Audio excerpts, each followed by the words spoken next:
ठीक है, तो नेक्स्ट क्वेश्चन करते हैं और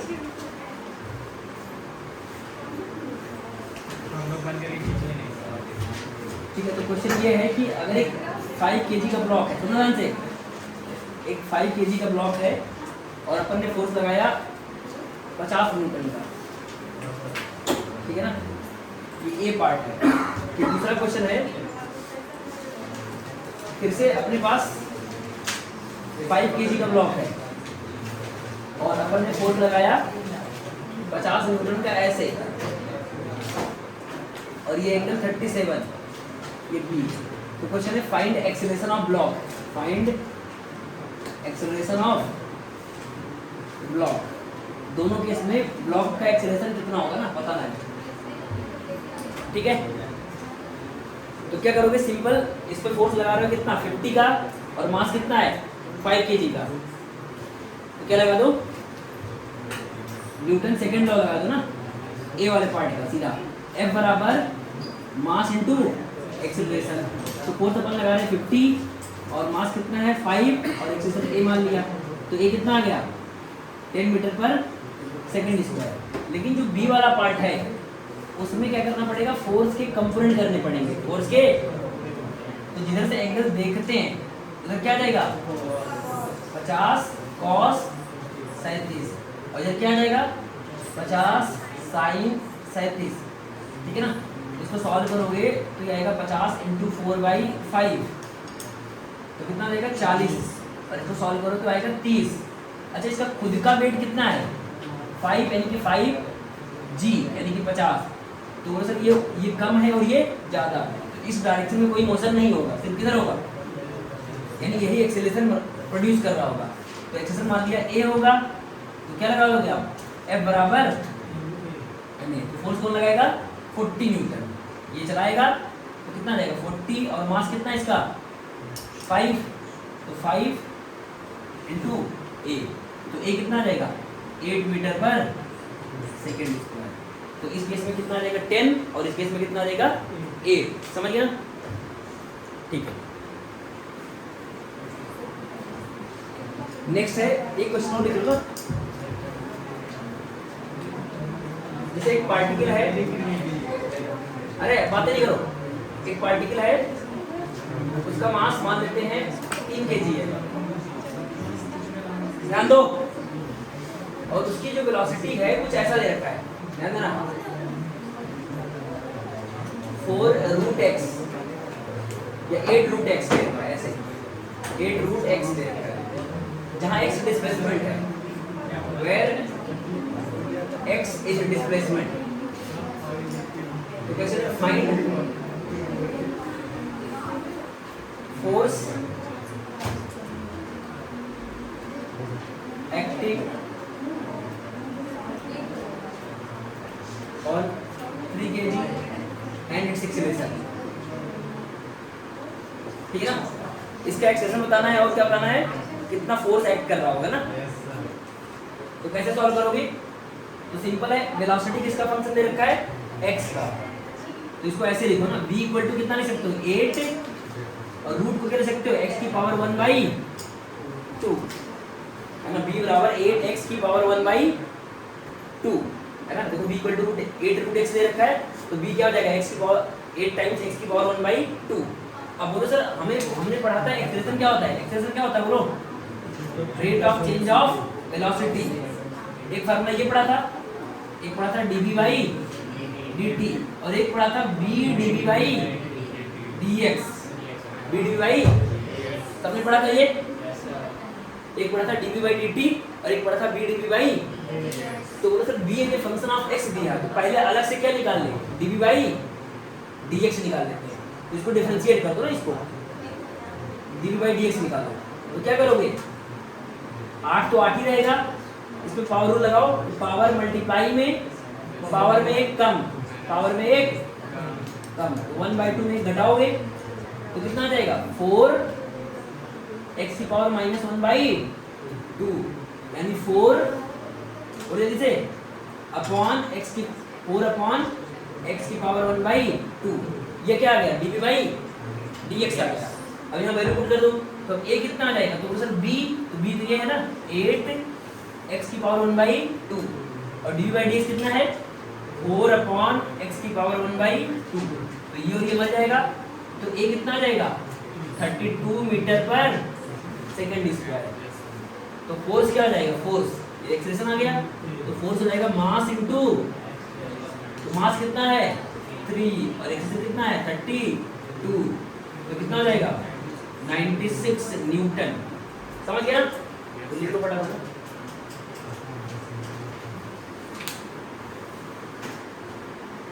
आगे चलते हैं ना, नेक्स्ट हेड डालो इम्पल्स, है ना, नया टॉपिक इम्पल्स। अरे बातें नहीं करो, नया टॉपिक लिखो इम्पल्स।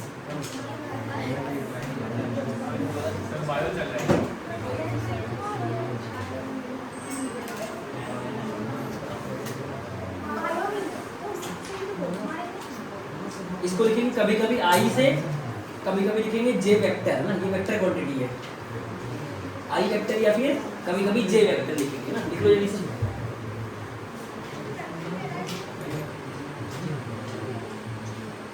ठीक है ना, तो इम्पल्स क्या होता है सुना है, जब कोई भी बहुत ज्यादा, कोई बहुत बड़ा फोर्स, सुना इम्पल्स क्या होता है, जब कोई बहुत बड़ा फोर्स बहुत कम समय के लिए लगता है।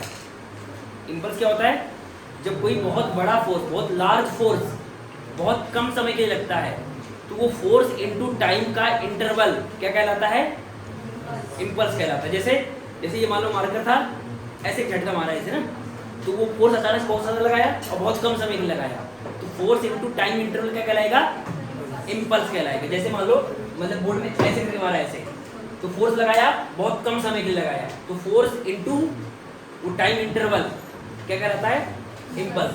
जब भी किसी बॉडी पर क्या हो, एक बहुत बड़ा फोर्स लगे बहुत कम समय के लिए, तो वो फोर्स इनटू टाइम इंटरवल क्या कहलाएगा, इम्पल्स कहलाएगा। तो लिखो इसको, देखो व्हेन ए लार्ज फोर्स, देखो व्हेन ए लार्ज फोर्स, इन डालना इम्पल्स है ना, आई वेक्टर या फिर जे vector.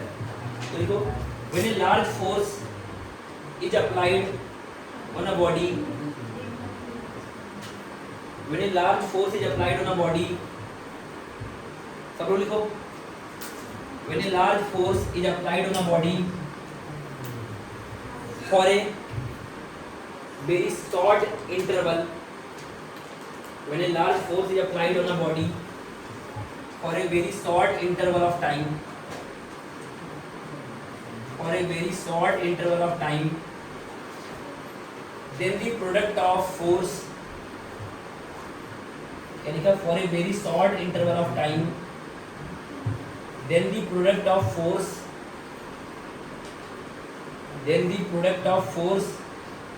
and time interval, then the product of force and time interval is known as, then the product of force and time interval is known as impulse, ठीक है।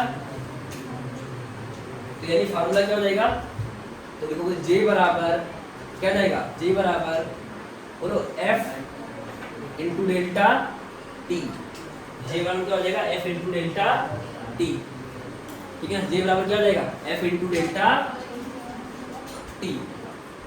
अच्छा, एक vector quantity है, impulse क्या है, एक वेक्टर क्वांटिटी है जिसकी डायरेक्शन क्या होती है, फोर्स की डायरेक्शन होती है। तो J बराबर क्या जाएगा F इंटू डेल्टा टी। और हमें एक चीज पता है, क्या हमें क्या पता है कि सर फोर्स आपने पढ़ाया था rate of change of momentum, अरे क्या पढ़ाया था, तो अगर डेल्टा टी इधर भेज दोगे तो F डेल्टा टी क्या बन जाएगा, डेल्टा P। तो यहाँ से बोल सकते हैं कि सर J जो होगा बेसिकली वो डेल्टा P के बराबर ही हो जाएगा ना। J बराबर लिख सकते हो डेल्टा F डेल्टा टी या डेल्टा P। तो इम्पल्स जो है, इम्पल्स वो किसके बराबर है, चेंज इन मोमेंटम के बराबर है। अरे किसके बराबर है, यानी चेंज इन मोमेंटम के जितने क्वेश्चन हमने किए थे वो सारा का सारा क्या है, इम्पल्स है, सारा का सारा क्या है। और डेल्टा टी क्या है, टाइम इंटरवल है ना।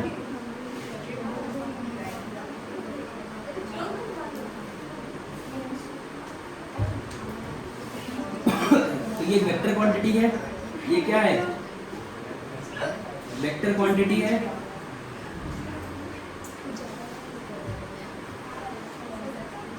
जिसकी डायरेक्शन क्या होती है, डायरेक्शन क्या होगा, in the direction of change in momentum, in the direction of change in momentum, या फिर फोर्स बोल सकते हो ना, in the direction of change in momentum, या फिर बोल सकते हो फोर्स के डायरेक्शन में होगा। तो फोर्स किधर लगता है, जिधर मोमेंटम का चेंज होता है ना, तो in the direction of change in momentum या फिर फोर्स। दूसरा, इसकी जो यूनिट होती है, यूनिट तो मोमेंटम की यूनिट हो जाएगी ना, तो यूनिट क्या आ जाएगा, न्यूटन सेकेंड, देखो ना F इंटू डेल्टा टी, तो न्यूटन सेकेंड या फिर केजी मीटर पर सेकेंड, और इसकी डायमेंशन क्या हो जाएगी,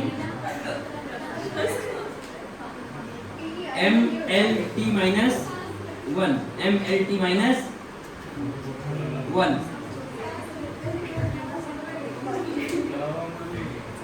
ध्यान दो ना, बातें क्या कर रहे हो,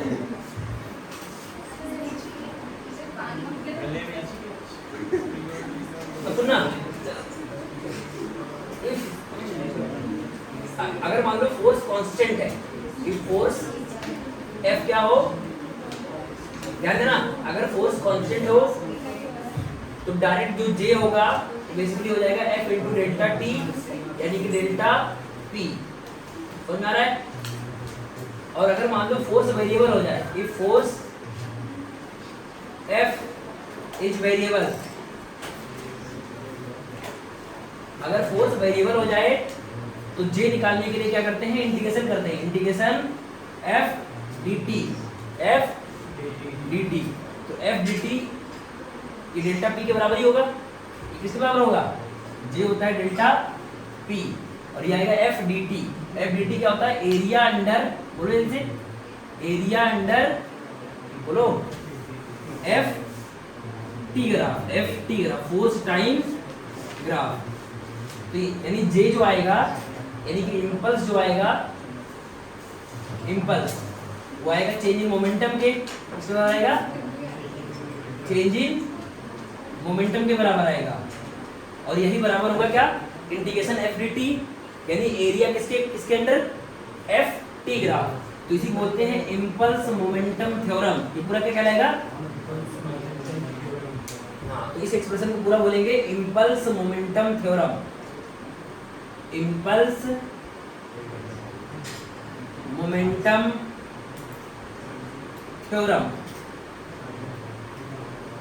तो सर J जो होता है बेसिकली वो होता है डेल्टा P, J क्या होता है, डेल्टा P, या फिर इंटीग्रेशन F dt, यानी कि एरिया किसका, F और t ग्राफ का। जैसे हमने पढ़ा था ना कि सर वेलोसिटी होता है dx बाई dt, तो dx क्या आ जाएगा, v dt, यानी bt ग्राफ का एरिया क्या बताएगा, डिस्प्लेसमेंट। तो ऐसे लिखा है, देखो ना क्या लिखा है, F dt, तो किसके बराबर आएगा, J या फिर डेल्टा P, यानी F t ग्राफ का एरिया क्या बताएगा, चाहे बोलो इम्पल्स चाहे चेंज इन मोमेंटम, क्योंकि इम्पल्स ही क्या होता है, चेंज इन मोमेंटम। समझ आ रहा है, तो इस चीज को लिख लो, इसी को बोलते हैं impulse momentum theorem, impulse momentum. अब इसके बाद बहुत सारे क्वेश्चंस करेंगे ना, लिख लो फटाफट, ठीक है ना। तो नेक्स्ट अब क्वेश्चन करते हैं ना, एक दो इस पे इम्पल्स पे 2-3 क्वेश्चन करेंगे।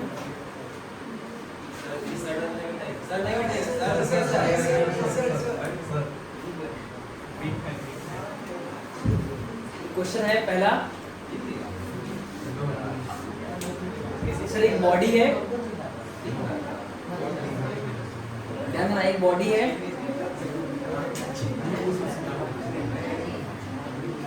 जिसमें ये फोर्स लग रहा है, ध्यान देना, F equal to 40 minus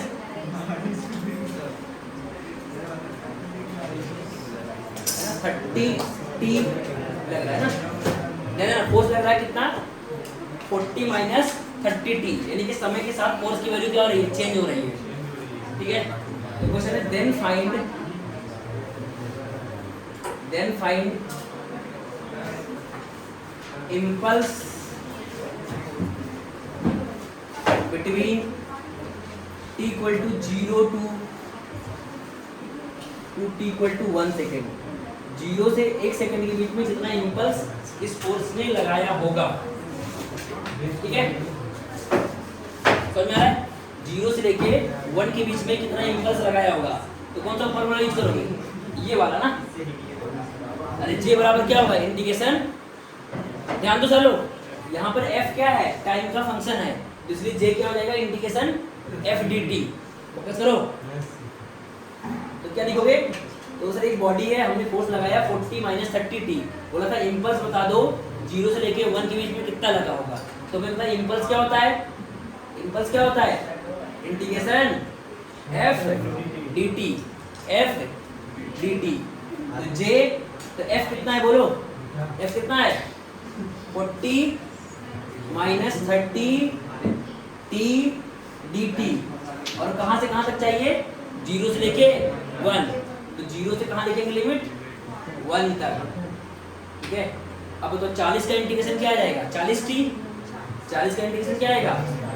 40t, और 30 का क्या आ जाएगा? 30 t स्क्वायर बाई 2, और डब्बा बंद कर दो, ये लोअर लिमिट और ये अपर लिमिट, तो j कितना आ जाएगा? तो सॉल्व करो तो आ जाएगा 15, अपर लिमिट रखो तो क्या आएगा? पहले अपर लिमिट, तो 40 इंटू 1 माइनस 15 इंटू 1 का स्क्वायर, ये आ गया अपर लिमिट। अब लोअर लिमिट रखो ना, lower limit minus lower limit, तो 0 रखोगे तो 0, 0 रखोगे तो 0, तो आंसर क्या आ जाएगा? जे बराबर 40 माइनस 15, तो कितना आ जाएगा? 25 न्यूटन सेकेंड, 25 न्यूटन। तो इम्पल्स कितना लगा? 25 न्यूटन सेकेंड का, ठीक है। नेक्स्ट क्वेश्चन देखते हैं।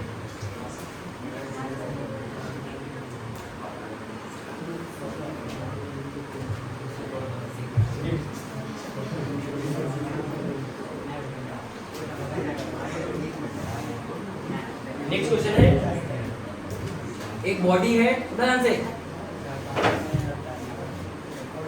एक बॉडी है जिसका मास है 3 kg, एक बॉडी है जिसका मास है 3 kg and its initial velocity दे रखा है ना, initial velocity 4 metre per second, और उस पे कुछ फोर्स एक्ट कर रहा है कुछ ऐसे, उसका फोर्स टाइम ग्राफ दे रखा है, फोर्स टाइम ग्राफ दे रखा है कुछ ऐसे, है ना, ऐसे ऐसे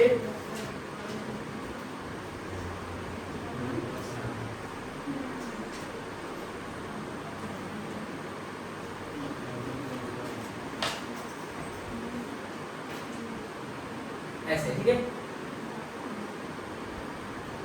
तो ये है 2 सेकेंड, 2 सेकेंड में जो फोर्स लग रहा है तो 4 न्यूटन है, और मान लो ये यही खत्म है, यही तक। इस समय मान लो लग रहा है 2 न्यूटन, और ये समय है, ये मानते हैं 4 सेकेंड, और ये है 5 सेकेंड। तो क्वेश्चन है find final speed of the body, find final speed of the body, speed of the body, body की फाइनल स्पीड बतानी है, बॉडी की फाइनल स्पीड बतानी है। कैसे बताओगे? तो लॉजिक क्या है बोलो, कि area under F T graph क्या बताता है, बोलो एफ टी ग्राफ का एरिया क्या बताता है? इम्पल्स या चेंज इन मोमेंटम। तो बस क्या करना, इसका एरिया निकालना, उसको किसके बराबर करना? चेंज इन मोमेंटम के बराबर। समझ में आ रहा है? तो सॉल्यूशन में क्या करोगे, मान लो कि ये वाला एरिया है A1, और ये वाला एरिया है A2, और ये छोटा सा एरिया क्या है? A3, ये छोटा सा रेक्टेंगल क्या है? A4। तो लॉजिक क्या लगाओगे? क्या लगाओगे? एरिया अंडर, बोलो जल्दी से, area under F T graph क्या बताता है? इम्पल्स या चेंज इन, है ना, इम्पल्स बोलो या फिर चेंज इन, सबको पता है ये चीज, ठीक ठीक है ना। तो एरिया कौन कौन सा लोगे, और सुना अगर कोई फोकस है ना, अगर कोई एरिया एफटी ग्राफ के नीचे होता तो उसको क्या लेते, नेगेटिव।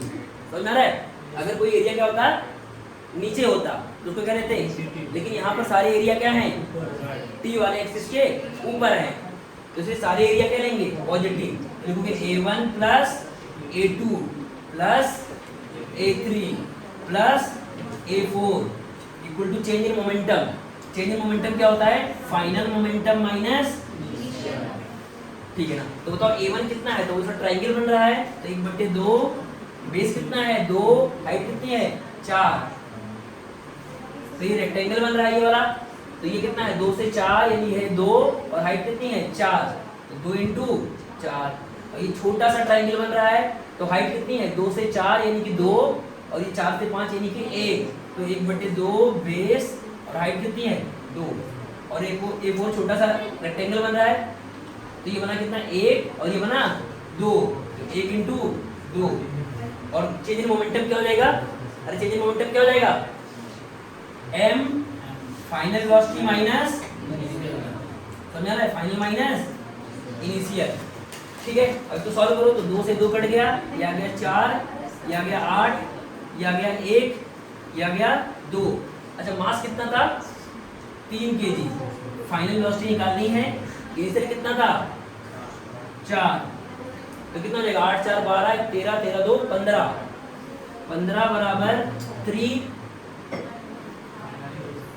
फाइनल माइनस 4, कितना आ जाएगा, ये जाएगा 5, 5 बराबर v फाइनल माइनस 4, तो यहाँ से v फाइनल की वैल्यू कितनी आ जाएगी, कितनी आ जाएगी 9 मीटर पर सेकेंड, अरे आएगी नहीं, तो फाइनल स्पीड क्या आ जाएगी 9 मीटर पर सेकेंड। लिख लो जल्दी फटाफट, ठीक है।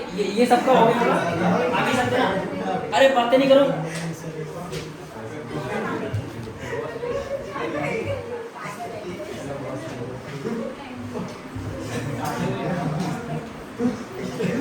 आराम से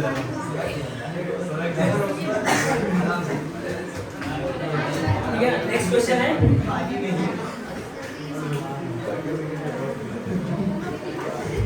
ध्यान देना, नेक्स्ट क्वेश्चन है कि batsman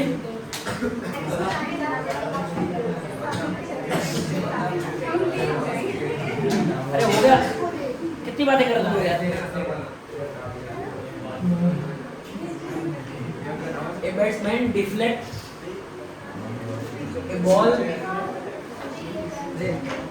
by angle 90 degree without changing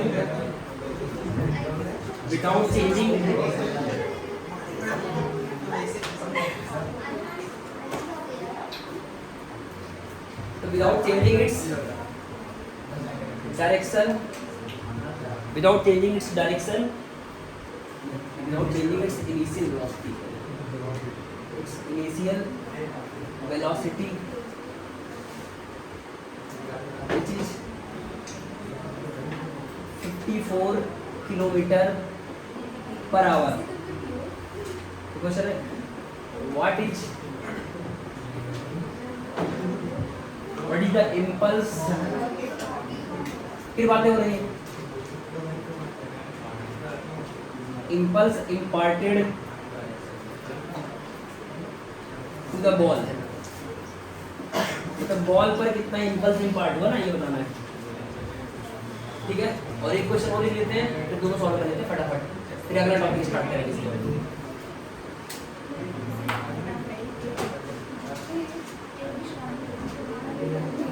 ध्यान देना, ये FT ग्राफ दे रखा है, FT graph for a baseball,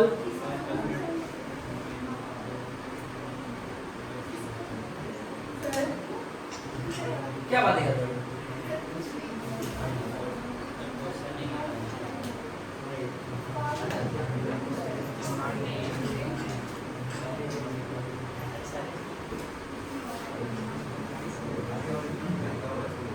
ये FT ग्राफ दे रखा है ना, फोर्स टाइम ग्राफ दे रखा है ऐसा कुछ।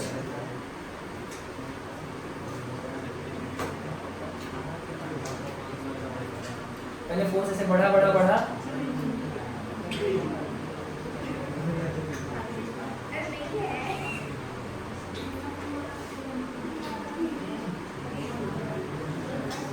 ऐसे करके ऐसे हो जाए। मतलब फोर्स की वैल्यू है, मान लेते हैं कि 1800 न्यूटन जाता है ना, 1800 न्यूटन।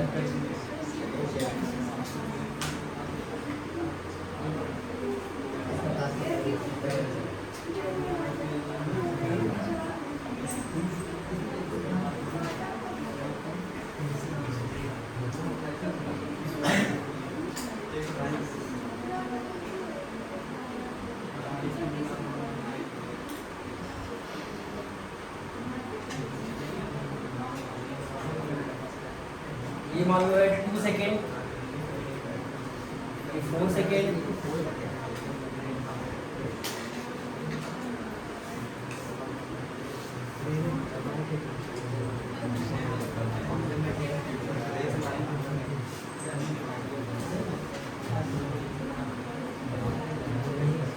ये 5 second.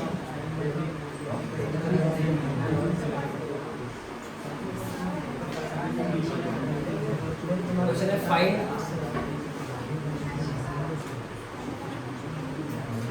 impulse delivered to the ball। दूसरा एवरेज फोर्स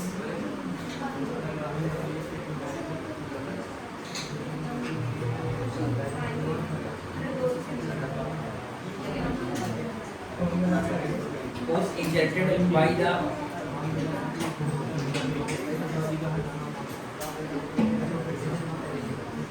ball है ना। ये दो क्वेश्चन करने हैं ना, फटाफट देखो दोनों क्वेश्चन क्या ठीक है ना। तो क्या बोला है, batsman deflect a ball by angle 90 degree without changing its velocity which is 54 kilometre per hour. What is the impulse imparted to the ball. तो इंपल्स क्या होता है, चेंज इन मोमेंटम। तो बेसिकली क्या निकालना है। अच्छा एक चीज और ध्यान रखना ना, जैसे उसने बोला बॉल को डिफ्लेक्ट कर दिया, बॉल को क्या कर दिया, डिफ्लेक्ट कर दिया। तो यहाँ पर एक चीज ध्यान रखना, मैंने एक क्वेश्चन करवाया होगा कि देखो ध्यान दे कि बॉल ऐसे आया और बैट्समैन ने ऐसे 45 डिग्री पे डिफ्लेक्ट कर दिया, बट ऐसा नहीं मानना है ना। मतलब एनसीईआरटी के हिसाब से क्या करना है कि अगर बॉल आया तो 45 डिग्री डिफ्लेक्ट करना, मतलब कि बॉल को मैं इधर मारूंगा ना, इस साइड। सुनना, जैसे एक क्वेश्चन में करवाया होगा इसके पहले चेंजिंग मोमेंटम पे कि बॉल आया और ये बैट्समैन था और इधर बॉलर था, तो बॉलर ने बॉल फेंका और ये ऐसे करके आया, तो ऐसे उसने क्या कर दिया, कट करा दिया ना। पर वो 45 डिग्री डिफरेंट मतलब क्या होता है कि ऐसे 45 गया ना, ऐसे 45 गया, मतलब ये ऐसे रहा था और ये ऐसे चला गया। समझे कि नहीं। मतलब कि अगर बॉल ऐसे आ रहा है, इससे आ रहा है 54 किलोमीटर पर आवर से, ऐसे 54 किलोमीटर पर आवर से।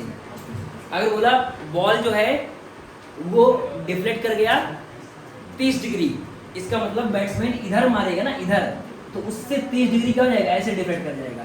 ऐसे नहीं होगा ना कि बॉल ऐसे आ रहा था तो ऐसे 30 डिग्री ऐसे हो गया। ऐसे करोगे तो एनसीईआरटी के हिसाब से गलत हो जाएगा ना। तो हमें क्या करना है, अगर बोले ball deflected by 30 degree by batsman, तो तुम्हें क्या मानना है कि बॉल ऐसे आ रही थी तो उसने मारा ऐसे, लेकिन डिफ्लेक्ट हुआ ऐसे 30 डिग्री पर।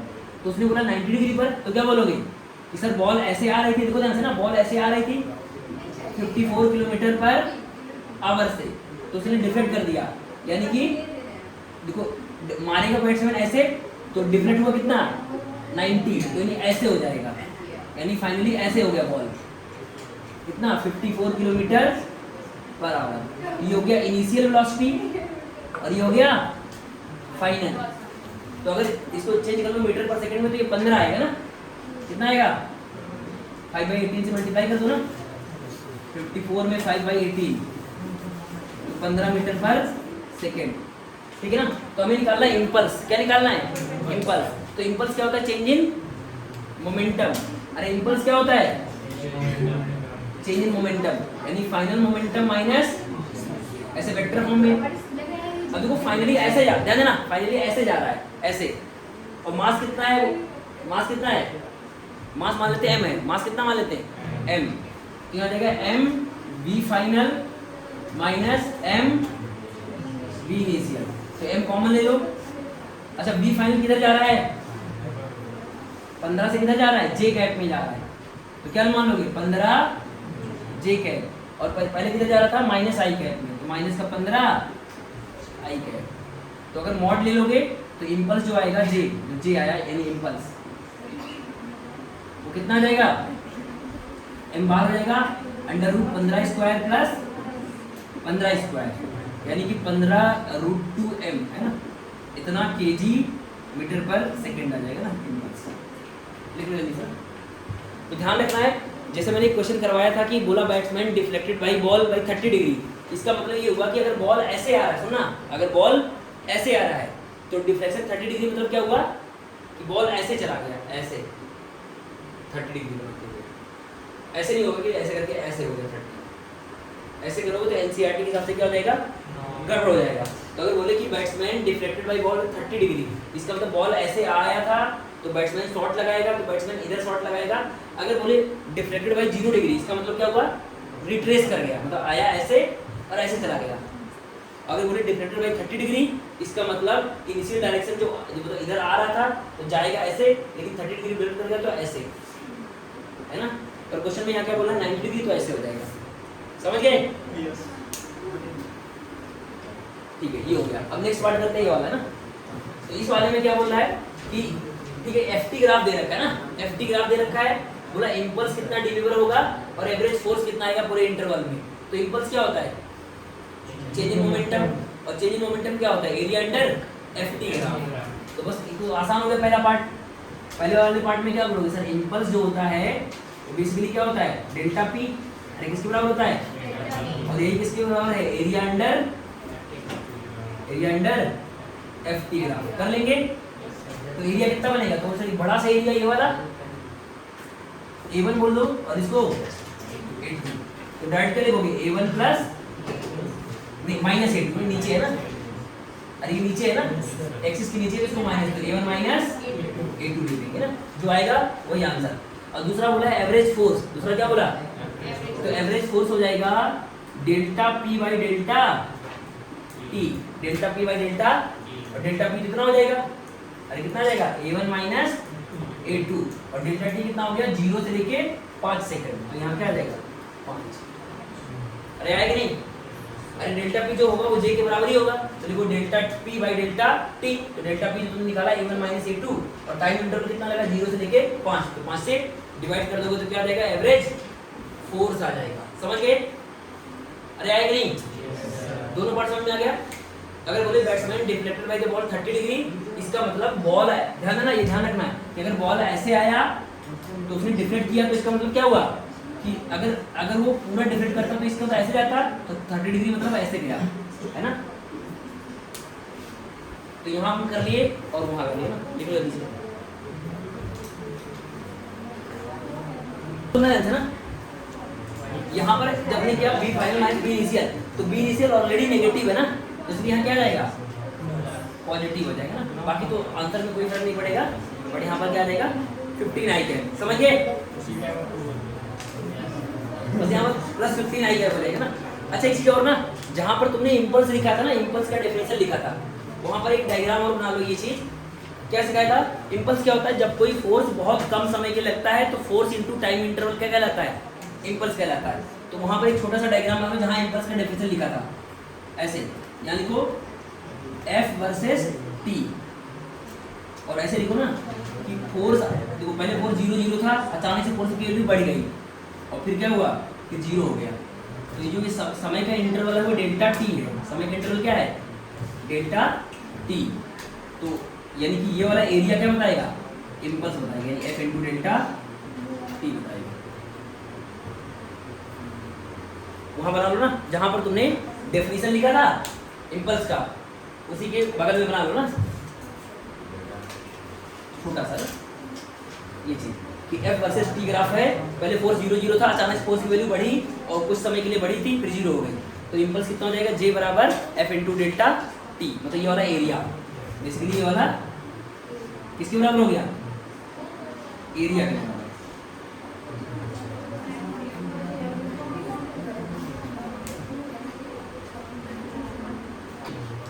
अब एक डालना है न्यूटन्स थर्ड लॉ, है ना, नया हेडिंग डालना है न्यूटन्स थर्ड लॉ।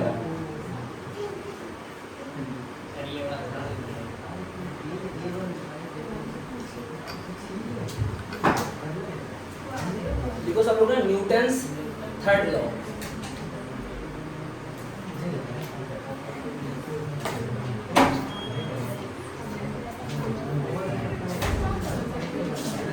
पता ना न्यूटन थर्ड लॉ क्या होता था, न्यूटन थर्ड लॉ क्या बोले, एवरी एक्शन, हाँ ठीक है ना, इसमें लिखो जो तुम बोल रहे हो उसको लिखो ना, लिखो अकॉर्डिंग टू, लिखो फटाफट लिखो न्यूटन थर्ड लॉ में लिखो, जो तुम बोल रहे हो वही लिखो ना, लिखो अकॉर्डिंग टू थर्ड लॉ, लिखो according to Newton third law, inter Newton third law, उसमें लिखो according to Newton third law every action, according to Newton third law, देखो सब लोग Newton third law, according to Newton third law every action there is always, every action there is always an equal, every action there is always an equal, bracket में लिखना magnitude,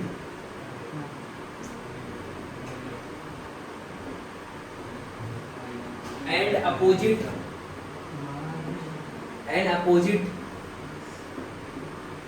bracket में लिखना direction,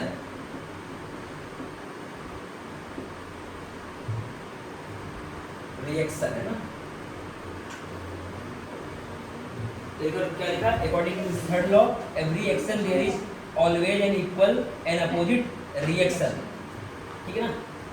तो उसके बाद ये diagram बनाओ, ये चीज कि जैसे मान लो एक बॉडी ए है, ठीक है, ध्यान देना, एक बॉडी ए है, फोकस करो, एक बॉडी ए है, एक बॉडी ये बी है, ये आपस में क्या कर रही है, एक दूसरे को अप्रोच कर रही है, ठीक है, एक दूसरे को अप्रोच कर रही हैं।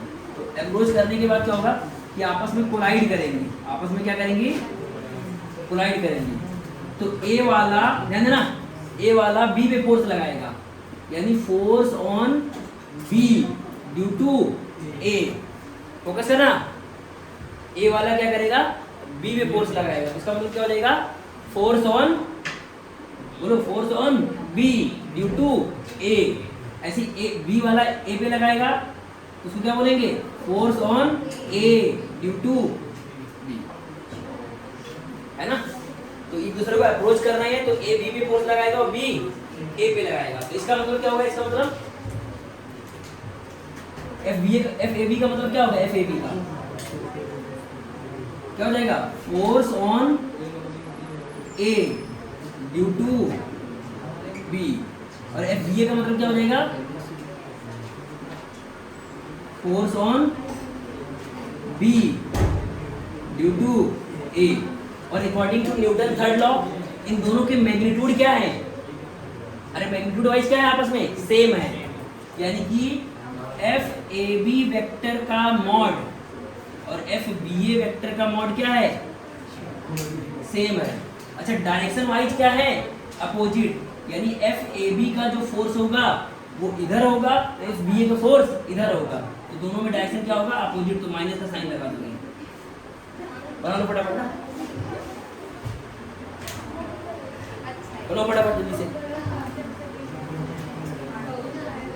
ठीक है, आगे चलते हैं ना, ये देख लिया सबने, अब ध्यान दो सारे लोग ना, तो हमने लिख लिया न्यूटन्स थर्ड लॉ है ना, अब इसमें लिखो important points, Newton third law में इंपॉर्टेंट पॉइंट्स लिखो, बातें नहीं करो, इंपॉर्टेंट पॉइंट्स, फर्स्ट पॉइंट है ना, लिखो जल्दी से, लिखो इट इज ऑल्सो कॉल्ड, लिखो जल्दी से, न्यूटन थर्ड लॉ में इंपॉर्टेंट पॉइंट है ना, 5-7 पॉइंट लिखेंगे ना। एक मिनट से टाइम कर रहा है। देखो इट इज ऑल्सो कॉल्ड, देखो जैसे न्यूटन थर्ड लॉ में इंपॉर्टेंट पॉइंट्स करके, पहला point it is also called action reaction law, action reaction law.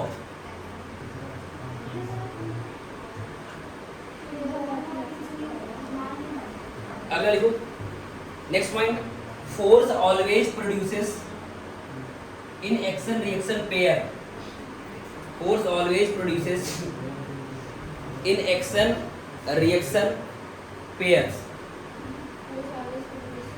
in action reaction pair। अच्छा जैसे एक्शन रिएक्शन क्या होता है, जैसे मान लो मैंने इस पे फोर्स लगाया ना, ऐसे ऐसे करके दबाया, तो जितना फोर्स मैंने लगाया उतना ही ये बोर्ड ने भी हमारे पे लगा दिया।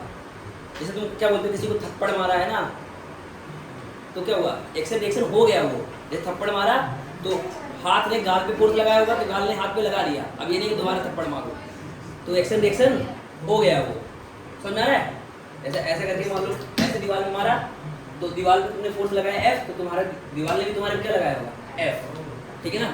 तो इसका मतलब एक्शन रिएक्शन में कोई टाइम का डिले नहीं होता, कोई टाइम का मतलब दोनों एक ही साथ लगते हैं ना। एक्शन और रिएक्शन क्या होते हैं, एक्शन और रिएक्शन क्या होते हैं, एक साथ एक ही टाइम पे लगते हैं।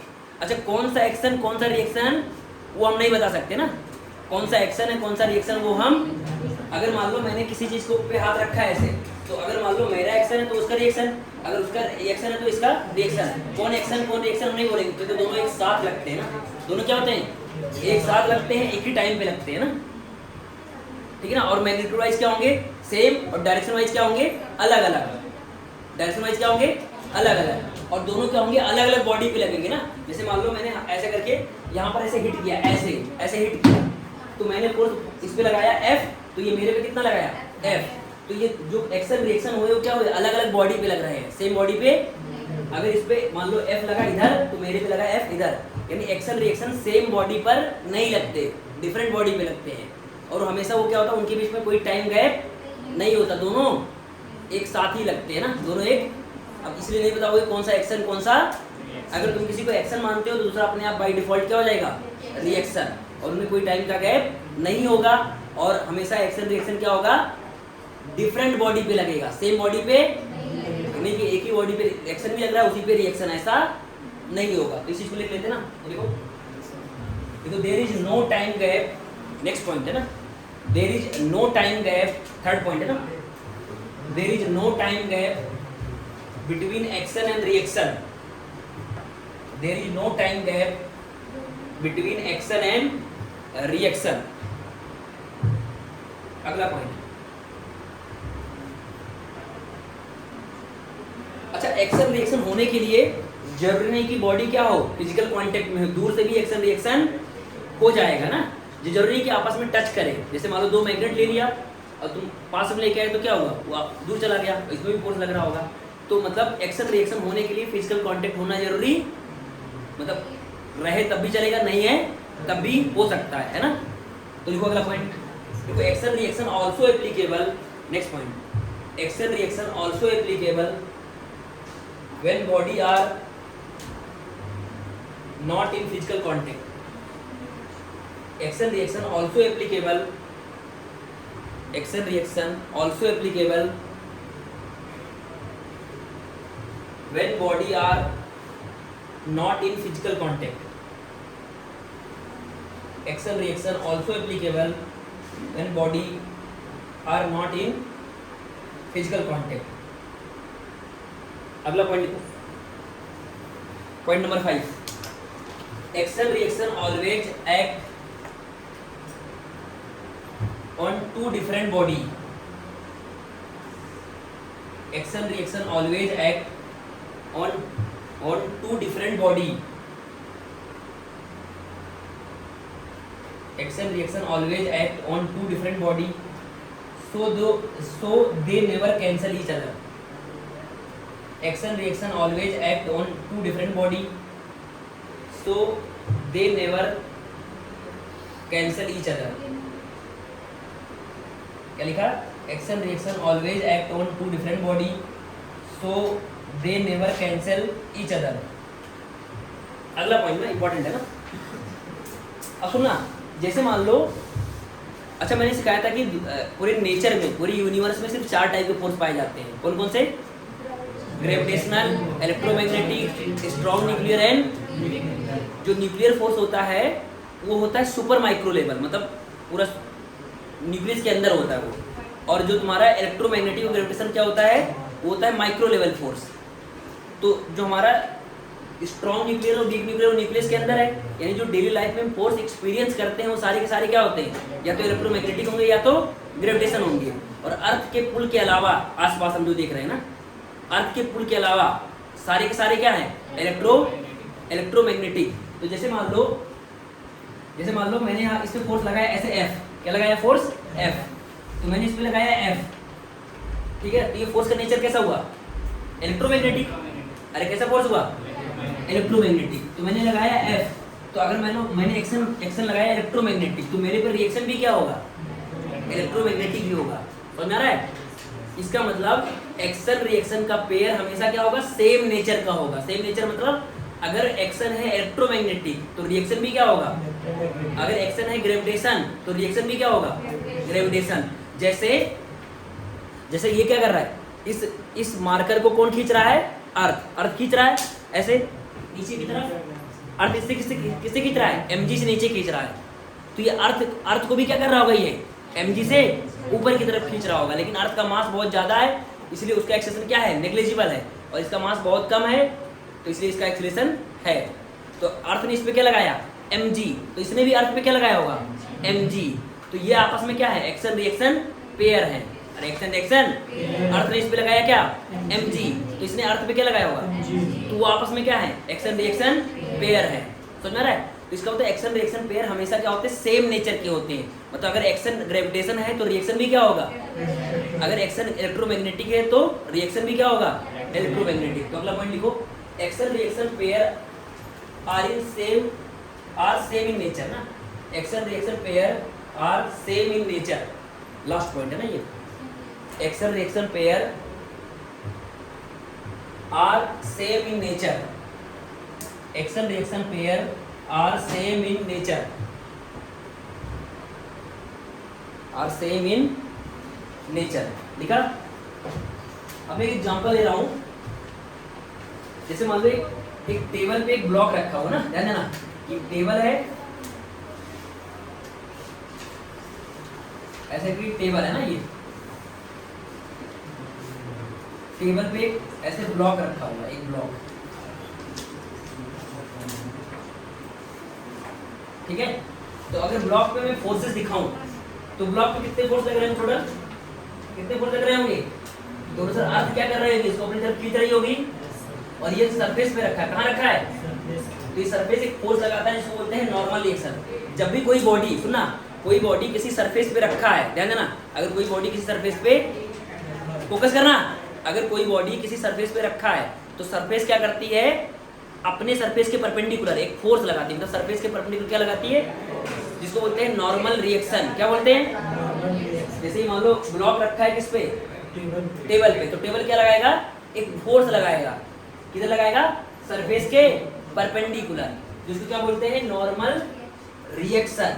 क्या बोलते हैं। और अगर ये नहीं चल रहा है, मान लो ब्लॉक रुका हुआ है, तो n और mg क्या होंगे, इक्वल हो जाएंगे। n और mg की वैल्यू क्या हो जाएगी, यानी n बराबर क्या हो जाएगा। तो क्या ये बोल सकते हैं कि n और mg एक्शन रिएक्शन पेयर है, क्या बोल सकते हैं, बोलो, नहीं बोल सकते। अरे क्योंकि ये दोनों क्या हैं, सेम बॉडी पे लग रहे हैं।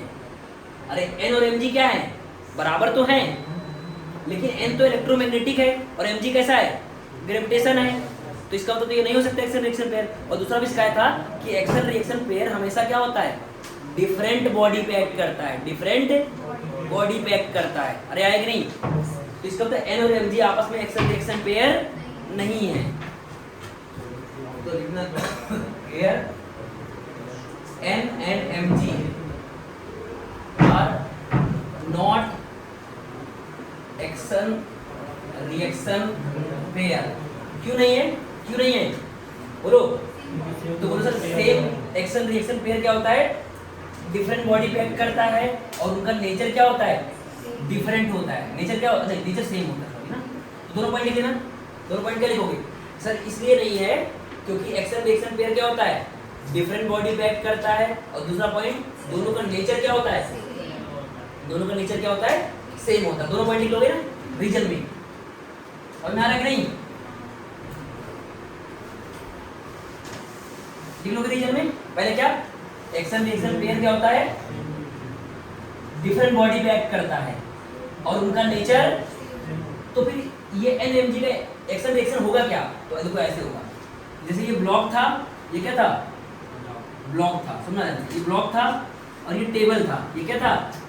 तो अगर टेबल ने इस पे लगाया था एन, अगर टेबल ने क्या लगाया तो ब्लॉक भी टेबल पे क्या लगाएगा? एन। तो ये आपस में एक्शन रिएक्शन पेयर है। अच्छा, अर्थ ने इस पे क्या लगाया था? तो अर्थ पे भी क्या लगेगा? mg ऊपर की तरफ। तो ये दोनों आपस में क्या है? Action reaction pair. और ये आपस में क्या है? बोलोगे हाँ सर, तो इस बॉडी पे लगा mg तो अर्थ पे लगा mg, तो ये दोनों आपस में क्या है? और सरफेस ने लगाया, मतलब टेबल ने लगाया कितना? टेबल ने क्या लगाया? ब्लॉक पे लगाया n, तो ब्लॉक भी टेबल पे क्या लगाएगा? तो ये दोनों आपस में क्या है? Action reaction pair. समझे कि नहीं? बोलो, अरे समझ में आया कि नहीं ये चीज? तो रीजन में क्या लिखोगे कि एक्शन रिएक्शन पेयर क्या होता है? डिफरेंट बॉडी पे एक्ट होता है, उनका नेचर क्या होता है? सेम होता है। तो फिर बोलेगा सर कि तो एन का रिएक्शन क्या होगा? तो सर अगर टेबल ने एन लगाया तो ब्लॉक भी क्या लगाएगा? एन नीचे की तरफ लगाएगा। तो ये दोनों आपस में क्या है? Action reaction pair. mg क्या होगा? तो सर mg अर्थ ने लगाया तो अर्थ पे ब्लॉक भी क्या लगाएगा? mg। तो ये दोनों आपस में क्या होंगे? Action reaction pair. अरे आए क्या समझे? तो एक्शन रिएक्शन पेयर हमेशा क्या होते हैं? डिफरेंट बॉडी पे एक्ट करते हैं, सेम बॉडी पे। तो ऐसा नहीं बोलोगे कि एन और mg क्या है आपस में एक्शन रिएक्शन पेयर? एन और mg आपस में एक्शन रिएक्शन पेयर हाँ, मतलब ये दोनों बराबर हैं, क्योंकि ब्लॉक रुका है तो जितना फोर्स ऊपर लग रहा है उतना ही नीचे लगना चाहिए। तो n बराबर mg है, बट n और mg आपस में एक्शन रिएक्शन पेयर नहीं है, क्योंकि वो सेम बॉडी पे एक्ट कर रहे हैं और दोनों का नेचर भी क्या है? अलग अलग है। तो फिर अगर तुमसे कोई बोलेगा सर n का रिएक्शन क्या है, तो बोलोगे सर टेबल ने लगाया था n, तो ब्लॉक भी क्या लगाएगा? n लगाएगा टेबल पे नीचे की तरफ। समझ में आ रहा है कि नहीं? और ऐसे ही इस पे अर्थ ने लगाया था mg, तो ब्लॉक अर्थ पे क्या लगाएगा? mg ऊपर की तरफ। तो ये दोनों आपस में एक्शन रिएक्शन पेयर और ये दोनों आपस में एक्शन रिएक्शन पेयर। अब देखो नेचर भी सेम हो गया, ये इलेक्ट्रोमैग्नेटिक, ये भी इलेक्ट्रोमैग्नेटिक, ये ग्रेविटेशन, तो ये ग्रेविटेशन, और अलग अलग बॉडी पे रिएक्ट कर रहे हैं। समझ गए? लिख लो जल्दी से, फटाफट जल्दी।